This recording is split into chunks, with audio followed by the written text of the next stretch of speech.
अस्सलाम वालेकुम ख़वातीन और हज़रात, प्रोग्राम बनाम सरकार की एक नई एपिसोड के साथ राना बॉबी आपके सामने मौजूद है। और ये हमारे डच कोर्ट विज़िट का एक अनदर एपिसोड है, जिसमें हमने कोशिश की है कि यहाँ के जो मेजर इश्यूज़ हैं वो आप तक पहुँचाए जाएँ। ख़वातीन और हज़रात, डच कोर्ट जो झील है बेसिकली वो फैसलाबाद के ही डिस्ट्रिक्ट में आती है। और डच कोर्ट प्रॉपर एक मिनी सिटी आप इसको कह सकते हैं, प्रॉपर तैयार है। यहाँ पर कमर्शियल काम हुआ है, यहाँ पर तरक्याती काम भी हुए हैं, मार्केटें बहुत अच्छी हैं, रहायशी मामला यहाँ पर बहुत अच्छे हैं। लेकिन जो मेन कुछ इश्यूज़ हैं उनको आज आप सबके सामने लेके आना बहुत ज़रूरी है। अच्छा, सबसे पहले तो जो यहाँ के MNA MP हैं जो कि मुंतखब शुदा हैं, जनाब मलिक उमर फ़ारूक साहब MNA हैं, जावेद नियाज़ मंच साहब MPA हैं। ये PP 107 और NA 199 है। और मैं इस टाइम डच कोर्ट का जो मेन कब्रिस्तान रोड है उसके ऊपर मौजूद हूँ। इस रोड को एक तो ये आबादी भी लगती है, ये घर भी लगते हैं और रिहायशी इलाका भी है। यहाँ पर पहुँचते हुए हमें आइडिया हुआ कि हमें तो ये कहा गया था कि कब्रिस्तान रोड जो है वो काफ़ी खस्ता हालत में है और उस पर काफ़ी मसाइल है। लेकिन यहाँ पहुँचकर कुछ और चीज़ें भी देखने को मिली हैं। वो ये कि एक तो यहाँ पर जो बिजली का निज़ाम है, जो इलेक्ट्रिसिटी की तारें हैं वो बड़ी बेहंगम सी हैं और दरमियान से ही लटकती जो है वो एक तरफ से दूसरी तरफ जा रही हैं, जो कि इंतहाई ख़तरनाक मंजर पेश करती हैं। और छोटे छोटे बच्चे भी हैं, ज़ाहिर बात है। तो जिस तरह के आने वाले दिनों में हालात होने वाले हैं, जैसे कि मानसून की बारिशें हैं, तो कम से कम ये बिजली के मामला यहाँ पर होना बहुत ज़रूरी है। ठीक है, फिर उसके साथ साथ आपको पता चलें कि सीवरेज के पाइप्स जनाब इस पूरे रोड पर डाले तो गए थे, वो चल भी रहे हैं, चालू भी हैं, लेकिन इस सड़क को दोबारा तामीर नहीं किया गया। इससे पहले कहा जाता है कि सीवरेज के पाइप डालने से पहले ये कारपेटेड रोड था और ये मेन कब्रिस्तान रोड है जो कि एंड कब्रिस्तान को अटैच होता है और यहाँ से जनाजे आते भी हैं, जाते भी हैं। तो लोगों के लिए काफ़ी सहूलत थी कि इस तरह के मामलात में उनको आने जाने में आसानी थी। लेकिन जब से ये रोड तोड़कर इसमें सीवरेज के पाइप डाले गए हैं और उसके बाद से रोड को ऐसे ही छोड़ दिया गया है पत्थरों समेत, तो लोगों के लिए बड़ी दुश्वारी का सामना है। फिर उसके बाद जो इर्द गिर्द आमने सामने वाले लोग हैं उनको भी बहुत परेशानी है, जो यहाँ के रिहायशी हैं। ठीक है, और यहाँ पर फिल्टर पानी की सबसे बड़ी बात जो मैं बात करूँ, डच कोर्ट जैसे जो है और इस मिनी सिटी के अंदर जो है वो स्पेशली इस एरिया में जो पानी के फिल्टर्ड प्लांट की बात है वो जनाब यहाँ पर ना होने के बराबर है। पानी ये लोग यहाँ पर गंदा ही पीते हैं और कोई ऐसा पानी पीते हैं जिससे बीमारियों के भी शिकार होते हैं। प्रॉपर फिल्टर्ड वाटर प्लांट भी यहाँ पर कहीं भी मौजूद नहीं है। ठीक है, तो आइए बात करते हैं लोगों से और एक तो इनकी राय आप तक पहुँचाते हैं, फिर जो यहाँ के MNA MPA साहब हैं उन तक आवाम का क्या कहना है वो पैगाम आप तक पहुँचाते हैं, इस रोड की सूरत आपको दिखाते हैं, यहाँ के जो रहायशी लोग हैं उनसे आपकी मुलाकात कराते हैं और उनका क्या कहना है इन मसाइल को लेकर के। क्या ये मसाइल अभी वो देख रहे हैं, ये मसाइल शुरू से दरपेश हैं और देखते हुए आ रहे हैं। आइए आगे बढ़ते हैं और लोगों से आपकी मुलाकात कराते हैं। देखते हैं प्रोग्राम बनाम सरकार। ख़वातीन हज़रात, मैं अभी क्योंकि जैसे कि मैंने आपको प्रोग्राम के आगाज़ में बताया है कि ये डच कोर्ट का जो मेन कब्रिस्तान रोड है उस पर मौजूद हूँ। अच्छा, एक मुझे अच्छी चीज़ लगी है वो ये कि गलियों में बाकायदा सोलिंग हुई भी है। ठीक है, ये मेरे सुनने के बाद मुझे मज़ीद मालूमात ये मिली है कि ये अपनी मदद आपके तहत, यानी गली वालों ने अपनी मदद आपके तहत इस गली में सोलिंग कराई है। क्योंकि जब बारिश होती है तो बारिश के बाद जो पानी है वो इस कदर यहाँ पर जमा हो जाता है। देखें ना, ये गली ऊंची है और ये मैं नीचे आ गया हूँ, ये जगह नीची है। ठीक है, और ये पूरी जो रोड का यही हाल है, कहीं से ऊंची है तो कहीं पर नीची है, जिसकी वजह से ज़ाहिर बात है जब बारिश होती होगी तो पानी काफ़ी ज़्यादा इकट्ठा होता होगा। लेकिन ये पूरी जो गली है एंड तक, मैं ज़रा चाहूँगा कि कैमरामैन दिखाए इससे पहले कि हम आगे बढ़ें। ये जो पूरी गली है, इस पूरी गली में सोलिंग है। अब आप देखिए इस पूरी गली में और कुछ नहीं और कुछ, जो 60-70-100 के करीब घर है और इन्होंने अपनी मदद आपके तहत खुद से पैसे डालकर अपनी गली को ऊंचा किया है कि कम से कम और कुछ नहीं, हमारे घर के सामने गंदा पानी ना इकट्ठा हो। ये बहुत अच्छी चीज़ है। अब आप देखें, जब आप इंतज़ामिया की बात करते हैं तो जब इंतज़ामिया इन मामलात को सीरियसली नहीं लेगी तो फिर अपनी मदद आपके तहत ही है। और इसी सर पर जनाब चल रही है हमारी गवर्नमेंट भी और हमारे इंतज़ामिया। उनको पता है कि इनको हो लेने दो, आखिरकार खुद ही आकर 4 पैसे लगाएंगे और अपने लिए अपने मसाइल का हल निकाल लेंगे, हमें कुछ करने की ज़रूरत नहीं पड़ेगी। ज़ात गलियों का हाल आप देख रहे हैं और जो वावडा की नाअहली है वो भी आप देख रहे होंगे कि किस तरह से तारों के झुरमुट बनाए हुए हैं। और ये बहुत ही अचंभे वाली बात आपको दिखाने लगा हूँ कि ये जो आप तार अभी आप अपनी स्क्रीन पर देखेंगे, ये देखें, ये तार है वावडा की और ये कनेक्शन लगाया गया है जनाब मीटर का। वो उस घर को उसको तार डाली हुई है। ठीक है, ये मीटर दिखाएं ज़रा, इधर आएँ। ये खाली तार का कनेक्शन नहीं है, प्रॉपर मीटर लगाया गया है। और वावडा का मेरे ख्याल से शायद कोई लाइनमैन इधर का रुख ही नहीं करता, या उसका दिल नहीं किया कि मैं आकर थोड़ी सी अपनी जो मेहनत है उसको मैं हलाल कर लूँ, अपनी जो नौकरी है उसको भी हलाल कर लूँ और आकर ये कम से कम इतना बड़ा इशू है खुली हुई तार है, छोटे छोटे बच्चे यहाँ पर घूम रहे हैं गली के अंदर। खुदा ना खास्ता इसको हाथ लगे तो अच्छा खासा करंट होता है, मौत भी वाक़या हो सकती है अगर किसी छोटे बच्चे की, अगर फौरी तौर पर उसको रेस्क्यू ना दिया जाए। ठीक है, तो मैं जो इस गली के रिहायशी हैं इनसे बात करने की कोशिश करता हूँ और इनसे पूछता हूँ कि भाई साहब ये क्या मामला हुआ। अस्सलाम वालेकुम। वालेकुम सर, क्या नाम है आपका? मेरा नाम राणा अब्दुल जब्बार।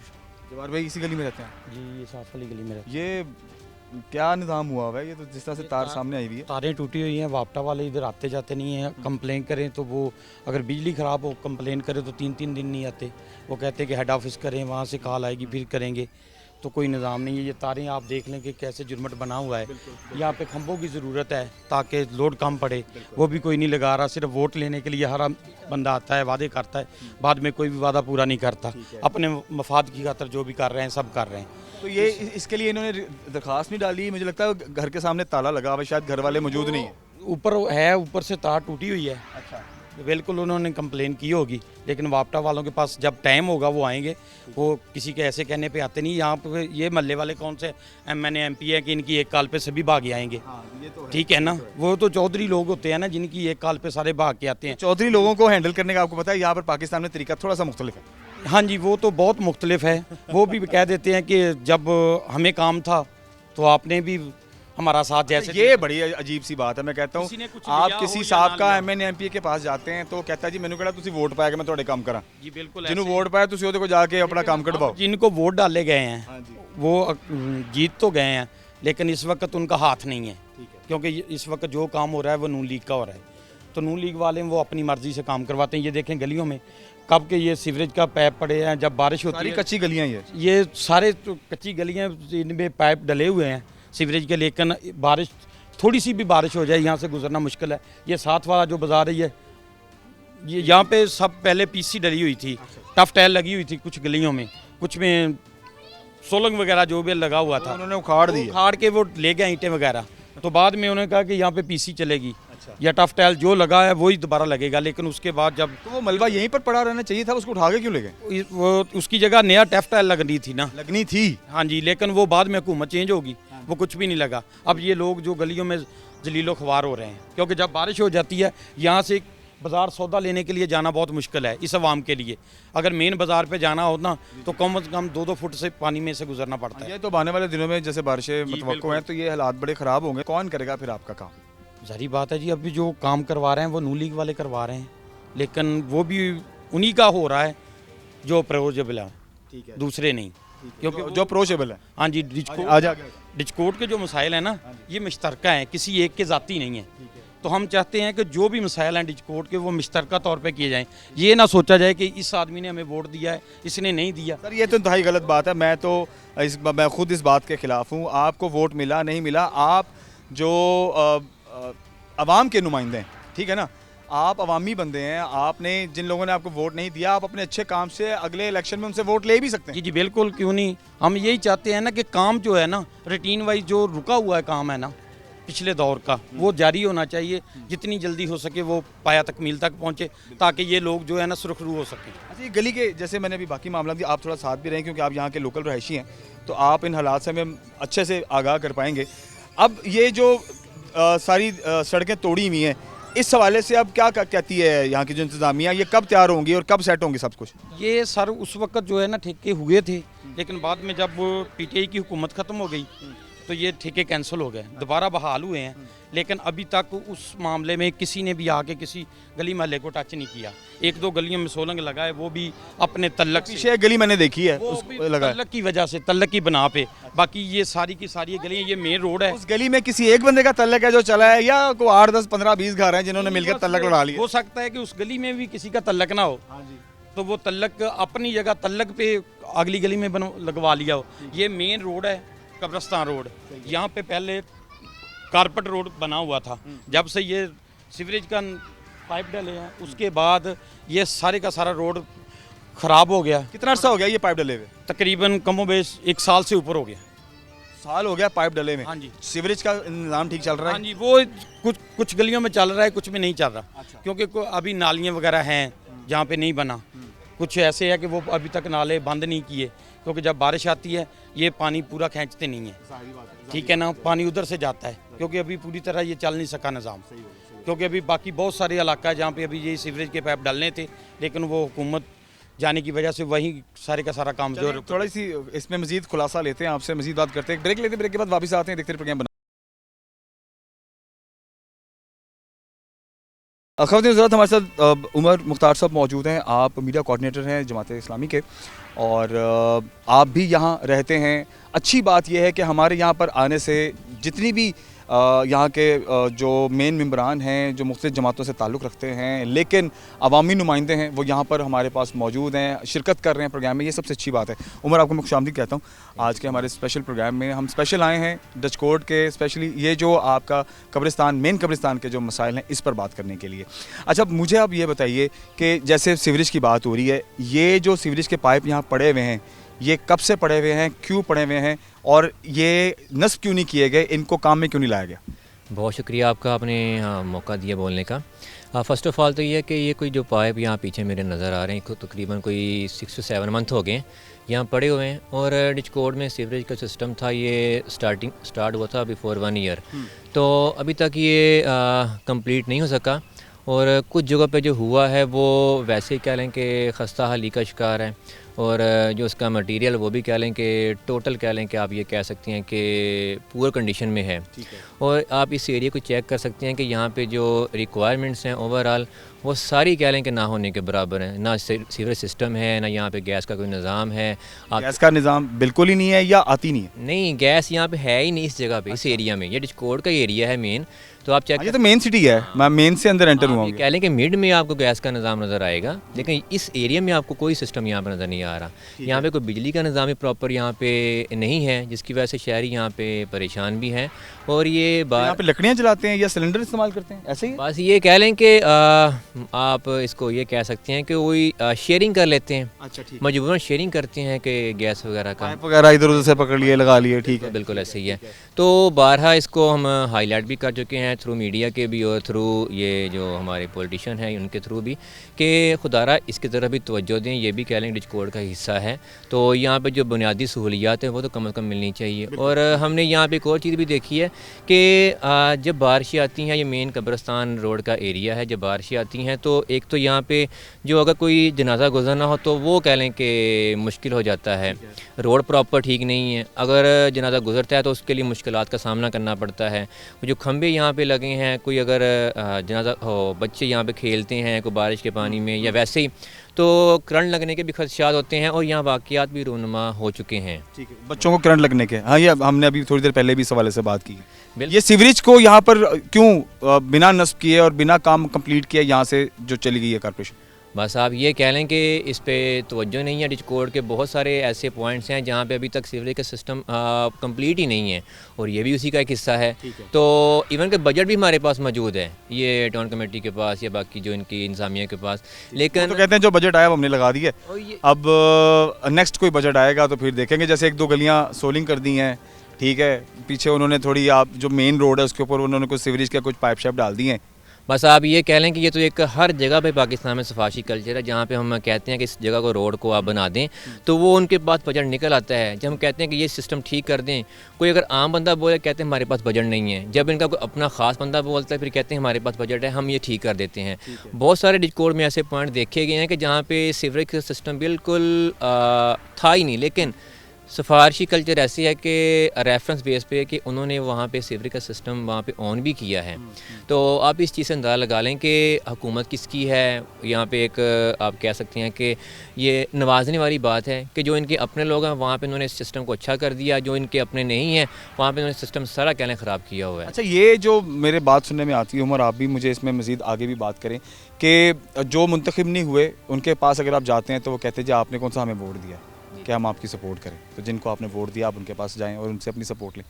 आज जिनको वोट डाला है, जो सिलेक्ट हुए, उनके पास जाते हैं, वो कहते हैं हमारी सुनवाई नहीं है, हमें फंड ही नहीं मिल रहा, हमें ग्रांट नहीं मिल रही। तो बात जो है वो क्या समझ में आती है आपको ये दोनों सूरत-ए-हाल को सामने रखते हुए? जो बात मुझे समझ आ रही है, कम से कम जो मुंतखब नहीं हो सके वो एटलीस्ट अपनी आवाज़ तो बुलंद कर सकते हैं आवाम को लेके, और जो मुंतखब हो चुके हैं वो कम से कम अगर वो अपोजिशन में है वो ये किरदार तो अदा कर सकते हैं कि अपने पार्लियामेंट में बात कर सकते हैं या जो मेन कैबिनेट उसमें बात कर सकते हैं, लेकिन मेन चीज़ ये है कि यहाँ पे जो मुंतखब हुक्मरान हैं, जो मुंतखब यहाँ पे नुमाइंदे हैं वो पीटीआई के हैं, जो एमपी है या एमएनए है।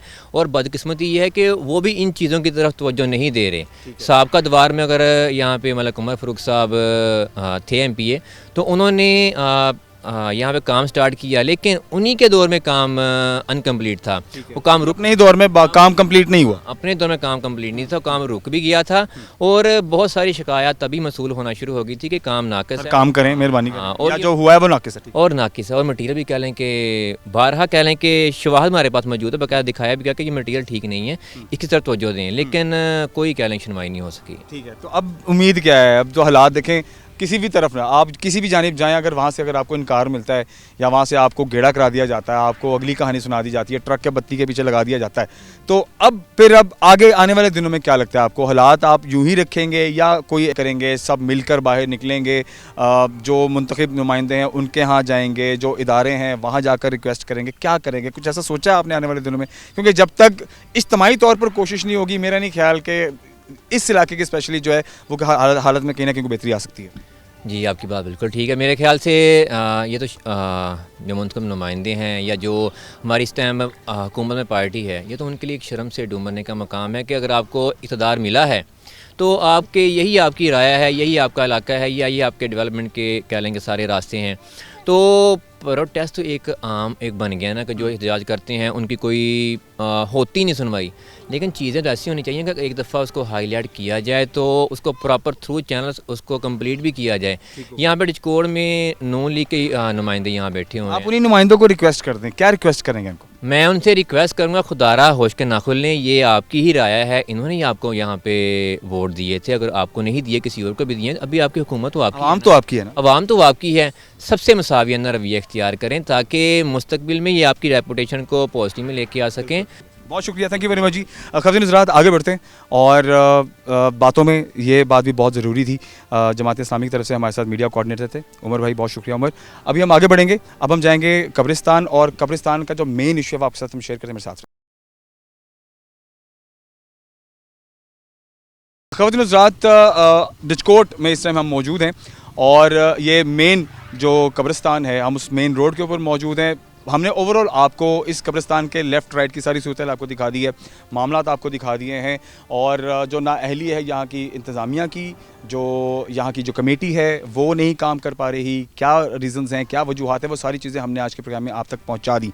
अब इस कब्रिस्तान के अंदर हम मौजूद हैं और मिर्ज़ा सनाउल्लाह बेग साहब हमारे साथ मौजूद हैं। आप एडवोकेट हाई कोर्ट हैं और यहाँ पर भी एक मसला चल रहा है इस कब्रिस्तान को लेकर के। वो मसला ये है कि इसकी जगह कम पड़ गई है, कब्र के ऊपर कब्र तामीर हो रही है और लोगों के एतराज़ात हैं, ठीक है, कि ये नहीं होना चाहिए। अब क्योंकि मजबूरी भी चल रही है, अभी थोड़ी देर पहले भी एक जनाजा गुजरा है, ठीक है, तो दुनिया से जाने का जो निज़ाम परवरदिगार ने बनाया है वो तो चलता ही रहना है, मगर एक जगह जो है अब वो यहाँ पर कम पड़ रही है। अब क्या मामला चल रहे हैं यहाँ पे, जो यहाँ के रिहायशी हैं, जिनके अपने ये प्लॉट्स हैं, जिनकी अपनी कमाद लगी हुई है, जिनकी अपनी फसलें लगी हुई हैं, उनके साथ क्या मुआहिदा हो रहा है, क्या बात हो रही है, क्या नहीं, और इस मसले का हल कैसे मुमकिन है, ये मैं बात करता हूँ सनाउल्लाह भाई से। सर खुशामदीद, वेलकम। अच्छा, अब मुझे बताइएगा, अब सनाउल्लाह भाई, अब ये जो कब्रिस्तान की सूरत हाल जो मैंने अभी बताई है, ये कब से चलती आ रही है और आप कब से इंतज़ामिया के साथ अपने मुज़ाकरात कर रहे हैं और ये अपना मसला उनके सामने रख रहे हैं? जी, ये 1947 से पहले का कब्रिस्तान है जी, जिसकी हिस्ट्री आज तक पता नहीं चली। बहुत सारे बुज़ुर्गों से 1947 में जब हमारे बौजदाद इधर आके बसे हैं, रेफ्यूजीज़ महाजरीन रिचकोट में, वो भी बताते हैं कि भी हमने जो इधर से जाने वाले लोग थे ना, इधर पंजाब से इंडियन पंजाब को मूव किए हैं, उनसे भी हमने पूछा कि भी इस कब्रिस्तान की हिस्ट्री क्या है, तो वो लाइलमी है। ये बहुत ही हिस्टोरिकल ग्रेवयार्ड है। पहली बात तो ये है, 1 सेंचुरी तो आप डाल ही लें कि कम से कम 100 साल तो हो गए हैं, उससे ज़्यादा ही है। तो इसकी तारीख ये भी बताई जाती है, अगर आप इसका जोग्राफिकली जायज़ा लें जाकर, तो उसमें आपको कहीं ऊंचे टिब्बे नज़र आएंगे, कब्रें बनी हुई हैं, कहीं बहुत नीचे हैं, कहीं वो पोरा टाइप सुरंग टाइप चीज़ें भी नज़र आती हैं। जी जी, ये बड़ी इसकी एक हिस्ट्री है और इस पर मुख्तलिफ कुतब्स भी लिखी जा चुकी हैं। अच्छा, इस कब्रिस्तान पर इसकी हिस्ट्री पे जी, डिस्कोट के कुछ राइटर्स ने लिखा है इस पर, तो वो इसकी हिस्ट्री ये, अब ये जैसे 47 के बाद इधर डिस्कोट ही के नहीं, इर्द गिर्द के जितने चकूक हैं डिस्कोट को लगते हैं, उन चकूक के भी जनाजे इधर ही तदफीन के लिए आते थे। अब फिर उन देहातों में उन्होंने अपने अपने ग्रेवयार्ड के लिए कोई जगह मुख्तस कर ली हैं। लेकिन डिचकोट की जब population in the start come थी, अब इसकी अक्रॉस द 2 लाख पॉपुलेशन हो गई है इस टाउन की। तो अब जब जनाजे के लिए मैयत लेके आई जाती है तो यहाँ जनाजों के लिए अब जगह नहीं है तदफीन के लिए। अब तदफीन के लिए जगह बिल्कुल नहीं है। इधर नहीं कोई बात नहीं, कंटिन्यू है। जी प्लीज। अच्छा, वो तदफीन के लिए जैसे ही कोई कब्र के लिए जगह खोदी जाती है, उसके नीचे 1 2 3 कब्रें, वो मल्टीपल टाइम 8-8 10-10 जगहों पर गड्ढा खोदना पड़ता है, फिर जाके कब्र की जगह इधर मैसर आती है। इस हवाले से हमारे इलाके के जो मुंतखब MNA और MPAs माजी में भी रहे हैं और जो मौजूदा भी हैं, उनसे मुकामी लोगों ने मुतअद्दिद बार अपनी ही एक कमेटी, लोगों ने अपने तय एक कमेटी बनाई और उन नुमाइंदों से भी बातचीत होती रही है, सूबाई नुमाइंदगान से भी, सूबाई असम्बली के नुमाइंदगान से भी और कौमी असम्बली के नुमाइंदगान से भी। लेकिन आज तक उन्होंने खातर खा कोई इनिशिएटिव या स्टेप नहीं लिया कि इस संजीदगी से नहीं लिया मामले को, नहीं लिया कि इसकी एक्सटेंशन करनी चाहिए, इसकी तोसी वक्त के साथ होनी चाहिए। लेकिन लोगों ने अपने तय ये कब्रिस्तान की सराउंडिंग में लेफ़्ट राइट पे ये प्राइवेट लोगों की एग्रीकल्चर लैंड मौजूद है, तो इस हवाले से प्राइवेट लोग भी वो इसी कस्बे के रहायशी हैं, उनसे मुतअद्दिद बार जो है ना ज़मीन परचेज़ करने के हवाले से कब्रिस्तान की जो प्राइवेट कमेटी है उन्होंने कई दफ़ा नेगोशिएशंस की हैं। लेकिन वो चूँकि ये अब शहर में रकबा आ गया तो वो इसका रेट मांगते हैं कमर्शियल, कॉलोनियों वाला, वो आम लोगों की। अब शहर के अंदर ये कमर्शियल में आता है, अब ये जगह कमर्शियल में आता है, बल्कि ये बिल्कुल ये जिधर ये एंड होता है कब्रिस्तान का इस साइड से, उधर हमारे टाउन के बाबा अजीज़ साहब हैं, उनकी ज़मीन थी, उनसे काफ़ी दफ़ा मुज़ाकरात किए हैं लोगों ने, कस्बे के लोगों ने कि भी ये हम मिलके पैसे दे देते हैं तो ये कब्रिस्तान की चलो तोसी हो जाए। तो लेकिन उन्होंने रेट ज़्यादा लगा दिया कॉलोनी वालों ने, तो उन्होंने कॉलोनी वालों को ये सेल कर दी है। अब बल्कि इस साइड जो कब्रिस्तान की है ये उस कॉलोनी की दीवार आके लग गई है। ठीक है, तो अब तो बड़ा मुश्किल हो जाएगा फिर उनके साथ निगोशिएट करना, क्योंकि कॉलोनी वाले अब रेट ही और तरह से लगाएंगे, अब तो वो जगह ही नहीं देंगे। बिल्कुल है। ठीक है, और अगर वो इस मामले में आते भी हैं तो फिर रेट्स डबल ट्रिपल या शायद उससे भी ज़्यादा हो जाए। तो ये तो फिर जाहिर है, देखिए जैसे मैंने पहले कहा कि दुनिया फ़ानी से कूच का सिलसिला जो है वो तो रब ताला ने बनाया है, वो तो चलते रहना है। ठीक है, तो अब जब ये जगह कम पड़ती जाएगी तो क्या होगा? क्या किसी और जगह पे फिर कहीं कब्रिस्तान तामीर किया जाएगा, किसी और जगह को मुख्तस किया जाएगा, या कि मुज़ाकरात होंगे या कोई बात होगी कमेटी के साथ और इसमें कुछ आगे आने वाले दिनों में आपको बेहतरी होती नज़र आती है या कोई जगह की तोसी होती हुई नज़र आती है? जी, ये आपने बड़ा अच्छा सवाल किया कि आइंदा का इसका लाएहमल क्या होगा कि कब्रिस्तान की जगह तो कम पड़ गई है, उसमें ये जो रिस्पॉन्सिबिलिटी है टोटली टूवर्ड्स द स्टेट, ये रियासत की तरफ जिम्मेदारी जाती है कि वो लोगों के लिए कब्रिस्तान की जगह मुहैया करे। सूबाई गवर्नमेंट की या हमारी जो मुकामी हुकूमतें हैं, म्यूनसिपल कमेटी डिचकोट है, उनकी रिस्पॉन्सिबिलिटीज़ में ये चीज़ें आती हैं कि ये जगह को वो फराहम करें। ठीक है, अब ये हमारे PTI दौर में इधर 2 या 2.5 मुरब्बे टेंडर पड़ा हुआ था, उधर स्पोर्ट्स कम्प्लेक्स बना दिया गया उमर फारूक साहब के दौर में, और मुख्तलिफ चीज़ें उधर लॉन्च कर दी गई हैं, उनकी अपनी ज़ाती ज़मीन भी उधर थी, उस वाले से उन्होंने बड़ा एक वास्ट रोड भी डलवाया है। तो अब देखा ये जाना है कि ये जो प्रॉपर डिचकोट पुराने सिटी के प्रॉब्लम है, एक नई जगह आप शहर आबाद करके जंगल में उधर उसी जो टेंडर पड़ा हुआ था सरकारी ज़मीन का, उसमें 1-1.5 मुरब्बा जो है कब्रिस्तान के लिए मुख्तस कर देते। ठीक है, कोई बुरी बात नहीं, कोई बुरी बात नहीं थी। तो ये जो एक जेन्युइन प्रॉब्लम लोगों को आ रहा है, तदफीन का प्रॉब्लम। स्पोर्ट्स कम्प्लेक्स से देखें, फंड भी तो आना है ना, स्पोर्ट्स कम्प्लेक्स से 4 पैसे भी आने, मेंबर भी बनेंगे, वो पैसे भी आएंगे, कैसे छोड़ा जा सकता है इसको? हाँ, यही बात है, ये बिल्कुल दुरुस्त बात है। तो इसीलिए ये देखना तो ये है कि हमारे फुकदान रहा है और हमारी कौम का ये अलमिया है कि हमारे इलेक्टेड जो नुमाइंदे होते हैं, रिप्रेजेंटेटिव्स, जिन्हें हम अपना वोट दे के इलेक्ट करते हैं, वो हमारे जेन्युइन जो प्रॉब्लम्स और मसाइल हैं उनके तदारुक की तरफ नहीं देखते, वो नए प्रोजेक्ट ला के आते हैं जिनमें उनकी, मैं पंजाबी में कहूँ, दिहाड़ी होती है। ठीक है ये। अच्छा, अब मैं इन दी एंड मैं ये जानना चाहूँगा सुनालो भाई, मुझे ये बता दें, अब देखें रोड की जो तामीर है वो हमने दिखा दी है लोगों की किस कदर खस्ता हालत में है। अब ये मामला जो है रोड से लेकर कब्रिस्तान तक सारा ही खराबी का शिकार है। इसको अब आप क्योंकि लॉयर हैं, आप ज़रा टेक्निकली और कानूनी तौर पर चीज़ों को और बेहतर, हमसे ज़्यादा बेहतर तरीके से समझते हैं, कब तक मुमकिन आपको लगता है ये सारा मामला होते हुए नज़र आता है? जी, ये प्रोजेक्ट हमारे जो पीटीआई के एमपीए थे मलक उमर फारूक साहब, ये उस दौर में उन्होंने जब पंजाब में हुकूमत पीटीआई की थी, जब ये प्रोजेक्ट आया था सीवरेज का और करोड़ों में ये प्रोजेक्ट था। इसमें जब ये प्रोजेक्ट शुरू हुआ है, ये तकरीबन डिचकोट्स की जो परली आबादी है, डिचकोट लारी अड्डा के दूसरी तरफ हॉस्पिटल रोड पे, उधर काम मुकम्मल हो चुका था। लेकिन जब ओल्ड सिटी डिचकोट की टर्न आई है तो तहरीक अदम एतमाद आई है पीडीएम की तरफ से, और उनकी जो गवर्नमेंट थी सूबाई और नेशनल असम्बली दोनों डिज़ोल्व हो गई थी, कौमी और सूबाई हुकूमतें दोनों डिज़ोल्व हो गई थी। वहाँ से ही ये जो प्रोजेक्ट है ना स्टॉप हो गया, क्योंकि वो ये प्रोजेक्ट सीवरेज का बेसिकली था हेल्थ डिपार्टमेंट का। ठीक है, इस हवाले से हमने मुकामी हुकूमत से जाके म्यूनसिपल कमेटी डिचकोट से कई दफ़ा रजू किया है। चीफ ऑफिसर बैठते हैं, असिस्टेंट कमिश्नर सदर साहब इधर आते हैं, उनसे मुतअद्दिद बार मुलाकातें की हैं कि जनाब ये तो अब पेंडिंग रह गया है, डिचकोट शहर तो डूब रहा है बारिशों में। बेसिकली पूरे डिचकोट का जो मरकज़ी रोड है, कब्रिस्तान रोड है, उधर से तो लोगों के लिए जनाजे ले जाने मुश्किल हो गए। तो इसका आपको हल करें, चलें कमेटी फ़ंड से एटलीस्ट ये एक रोड तो बना दें। लेकिन उन्होंने हमेशा ये कहा कि देखो जी, ਜਿਹੜੇ पीटीआई हुकूमत ਦਾ प्रोजेक्ट ਸੀਗਾ, ठीक है, महकमा हेल्थ ਦਾ ਕੰਮ ਸੀਗਾ, असां दे म्यूनसिपल कमेटियां साडी ज्यूरिसडिक्शन 'ਚ ही नहीं आउंदा। तो मैंने तो यहाँ तक रिक्वेस्ट की है कि यार ये कस्बा तो के तो आप कस्टोडियन है ना, आप छोड़ दें हेल्थ डिपार्टमेंट का था किसका था, आप कस्बे की कमेटी हैं, म्यूनसिपल कमेटी हैं, तो आप एटलीस्ट कब्रिस्तान रोड को ही बना दें। लेकिन उन्होंने कहा नहीं जी, ये फंड जारी नहीं हो रहा है। जिदा ही पीटीआई की हुकूमत गई उन्होंने फंड रुक गए।